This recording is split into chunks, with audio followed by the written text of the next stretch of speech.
Andito tayo, no? Ayan, si Senator Cayetano, maraming nakikita yata eh. Tapos sa page 2, no, gusto ko lang matignan to, no? Kasi ang liwanag po nito eh. Ang sabi dito, basahin po natin yung page 2, ano? Ayan, the ICC has been mandated to investigate crimes against humanity. Pakitignan na lang po ang sumunod, sige, itaas pa po yan, indirect co-perpetrator. So, ibig sabihin, hindi siya principal, indirect pa. Parang ganun po yung understanding. Eh, sino yung direct?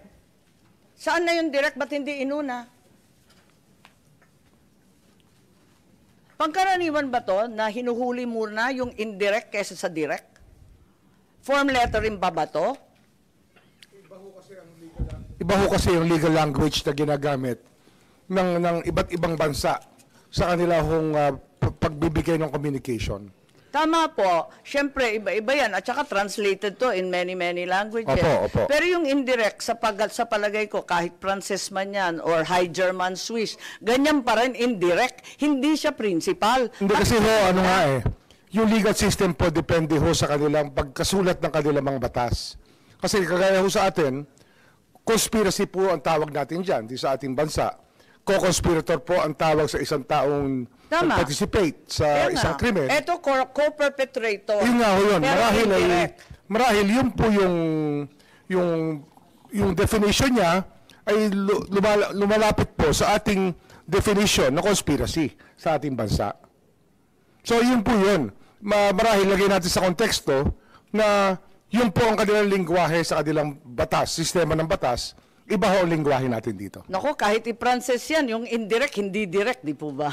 Oh, ganun din naman sa conspiracy eh. Kaya nga. Kaya nga nagtataka lahat, bakit siya unang hinuli? Bakit siya dinampot bigla? Hindi naman pala siya yung bida. Hindi naman siya yung kontrabida.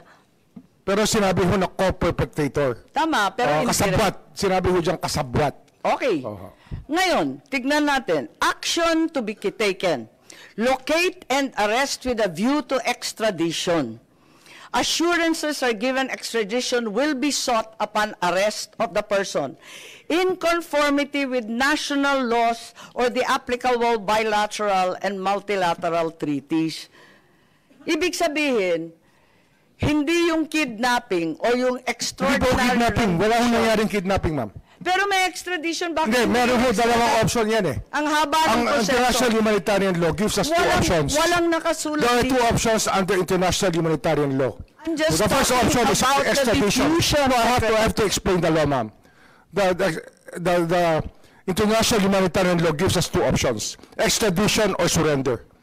And we chose the surrender path, ma'am, not extradition. So despite the myriad and ironclad commitments to Interpol, hindi tayo sumunod dito sa hinihingi. Hindi sila familiar sa system natin. Ang hinihingi nila, extradition, hindi surrender. Di po ba? Ang liwanag eh. Yan po ay kanilang sinasabi kasi yan pa ang customary law